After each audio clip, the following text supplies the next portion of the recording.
For the next 7 years, the knights found refuge with Pope Adrian VI. They settled in Italy and promptly began to build hospitals, lick their wounds, and reestablish the core of the order. And they began to look for a new home. Charles V of Spain finally offered them the island of Malta. He recognized that the knights could be valuable allies in defending Europe as they had for so many years. Malta was not what they expected. It was barren and unappealing compared to their lush and fertile home on Rhodes. But the knights were not in a position to reject any possibility for a new permanent location. After a visit by a delegation made up of knights from each lang, they decided it would do.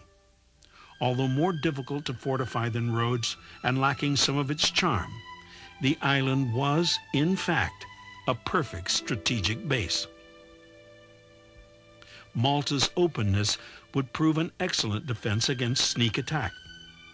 And from here, they could continue their God-inspired purpose to keep the Turks from gaining total control of the Mediterranean and achieving their long-sought prize, the conquest of Rome. But the price Charles demanded in return for the island was unthinkable.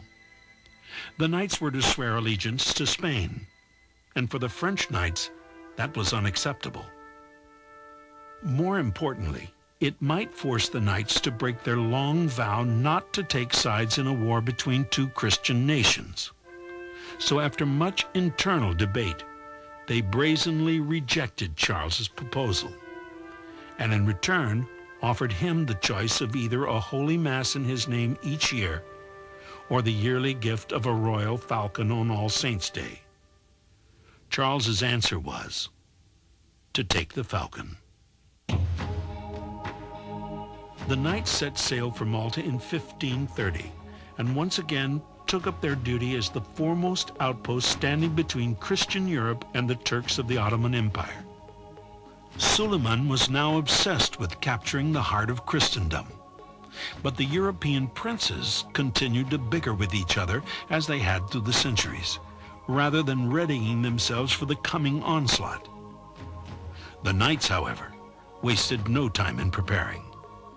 Malta was a challenge, for it had little of the natural defenses of Rhodes, and the knights no longer had the income they had once enjoyed.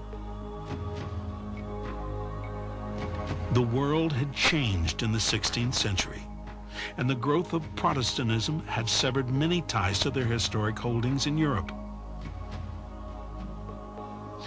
But the knights had two vital resources left: the determination of their own brethren and the dedication of one of their most illustrious Grand Masters, Frau Jeanne de La Valette. When only 28 years of age, he had lived through the carnage at Rhodes, so he knew well what kind of threat they now faced. He began immediately to make the island as secure as possible. But with the order's usual foresight, he had also taken steps to establish a secret enclave of knights within Suleiman's own capital city of Constantinople. They provided him with a constant stream of reports. So when the Turks arrived on the morning of May 18, 1565, La Valette already knew they were coming. More than 500 ships now faced the little island, filled with the fighting men of Islam, including the famed Janissaries, who, taken in infancy from Christian homes throughout the Turkish Empire, were trained as the Sultan's elite troops.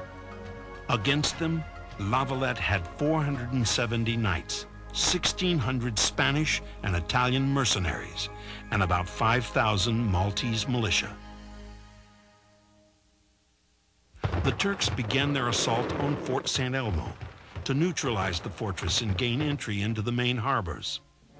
For weeks, they bombarded St. Elmo and eventually began to make assaults upon its walls. Each time, the knights repulsed them, and each night, Lavalette would send reinforcements across the harbor and withdraw the wounded to Birgu, where Fort San Angelo stood as the order's main bastion. But the arrival of the notorious corsair Dragut put an end to that. As leader of the Turkish force, he set out night patrols and cut off supplies to the beleaguered defenders of St. Elmo. Then he began to attack in earnest. The knights at St. Elmo knew from the beginning their role was critical. Spain was gathering its forces to support Malta, but it would take time. St. Elmo was the key to the defense of Birgu and the future of Malta, and in the minds of many, the future of Christendom itself. The night of June 23rd, on the eve of the Feast of St. John, the wounded and bloodied knights at St. Elmo and their supporters gathered for confession and communion. They knew tomorrow they would fulfill their vows once and for all. At dawn, they took their stations. At least 2 of them so critically wounded they had to be carried to their position on the walls. Dragut made his final onslaught and was himself killed by artillery fire. But his troops swarmed over the fortress. The last battle took place in the doorway of the little chapel. St. Elmo was lost. Even the new commander of the Turkish troops was dismayed at the cost in lives and the prospect of now attacking Fort San Angelo. Chronicles report that he lamented, "What will the mother cost when the daughter has been purchased at so heavy a price?"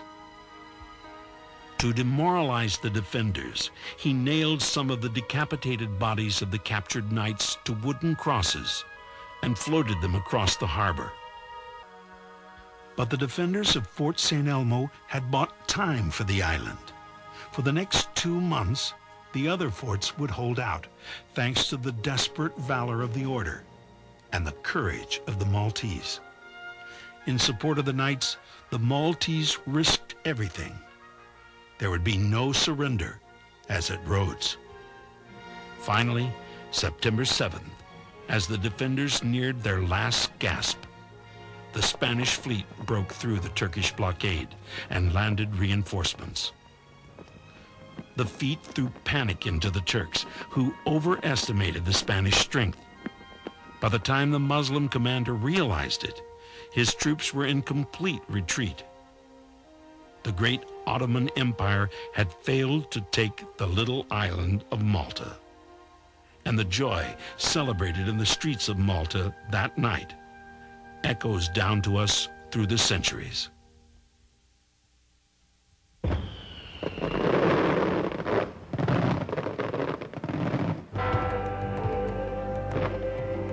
Even today, more than 400 years since the cannons roared and people died, the island still remembers its heroes who sacrificed all for their faith, their ideals, and for their home in the middle of the shining Mediterranean Sea.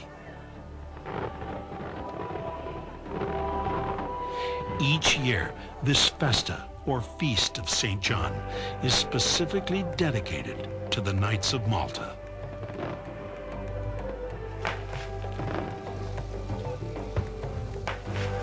Once again, the Knights were victorious over their old enemies, the Turks. All the centuries of hardship and sacrifice seemed behind them. But history is never so forgiving.